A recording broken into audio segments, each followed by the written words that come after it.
Mark was a man woven from the fabric of integrity.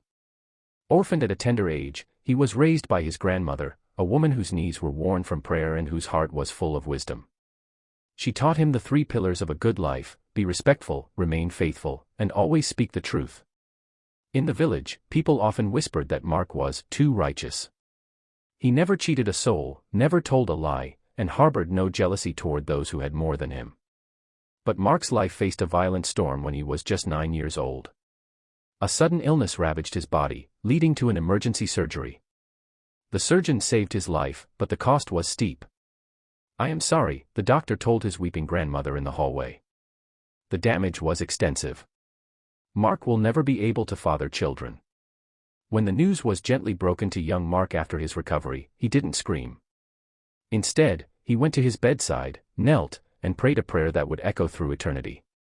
"Lord, I know the doctors have spoken, and I know I am broken. But you are the Lord of miracles. Have mercy on me. If you can bless me with only one child, I will be forever grateful." Mark grew into a devout Christian, a man of standing in his community, yet the shadow of his infertility eroded his self-esteem. He felt incomplete. At 25, he fell in love with Linda, a woman from his church. Being a man of truth, he sat her down before the wedding. "Linda, I cannot give you children," he confessed, his voice trembling. "I am infertile." Linda, young and in love, took his hands. "I love you for who you are, Mark. We will face this together." They married, and the years began to bleed into one another. Year 1 passed. Then 2, 3, 4, 5. The silence in their home was deafening.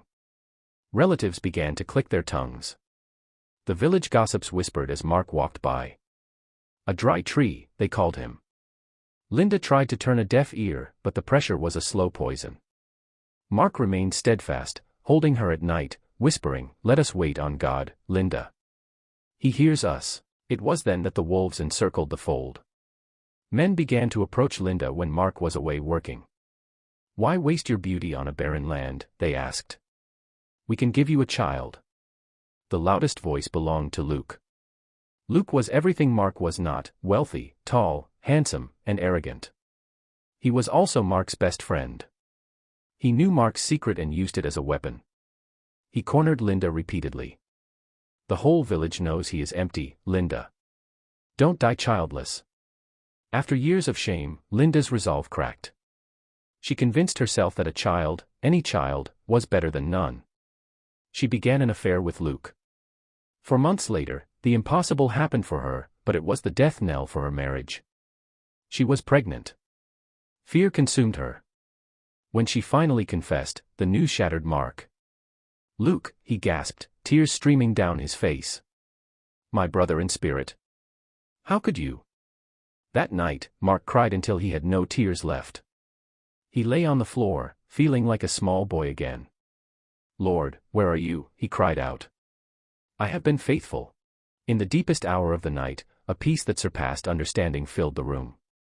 An angel of the Lord visited Mark in a dream, radiant and commanding. "Mark," the voice boomed like rushing waters. "God has heard your cry. Do not hold on to bitterness. Next year, by this time, you shall hold a son in your arms. But this promise is not with Linda. Let her go." Mark awoke with a clarity he had never felt. The divorce was painful but peaceful. He signed the papers, wished Linda well, and walked away from the life he had built, carrying nothing but his faith. The wilderness and the well. Months passed. Mark was lonely, the silence of his new house amplifying his grief. When a crusade came to a neighboring open field, Mark attended simply to escape the quiet. The atmosphere was electric, heavy with the presence of the Spirit. Suddenly, the preacher stopped mid-sermon. He looked out into the sea of faces. "I hear the name. Mark. Is there a Mark here?" Mark's heart hammered as he rushed to the front. "God is speaking," the preacher declared, placing a hand on Mark's trembling shoulder. "He says I must pray for your marriage and for your children. The delay is over." Mark fell to his knees as the preacher prayed. The following Sunday, his pastor approached him. "Mark, there is someone I want you to meet. She is new to our village. Her name was Leah." She was quiet, with kind eyes that held a sadness mirroring Mark's own. As they spoke, they realized their stories were written with the same ink.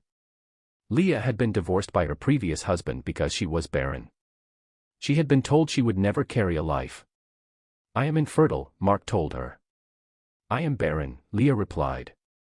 But in their shared brokenness, they found love.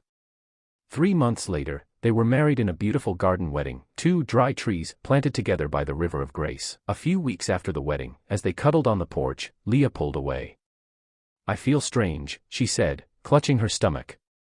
"I feel like vomiting." Mark rushed her to the clinic, his heart racing, afraid it was an illness. They sat in the waiting room, holding hands, bracing for bad news. The doctor walked in, looking at a file, then at the couple. A smile broke across his face. "Congratulations, Mr. Mark. Leah is 5 weeks pregnant." The room spun. They both burst into tears, loud, joyful sobs that startled the nurses. It was impossible. It was medically refutable. But it was true. They kept the secret close, guarding the miracle until Lee's belly swelled so large it could no longer be hidden. The village was stunned. "It must be IVF," the skeptics said. "It cannot be Mark's child," the gossips hissed. But Mark and Leah did not care.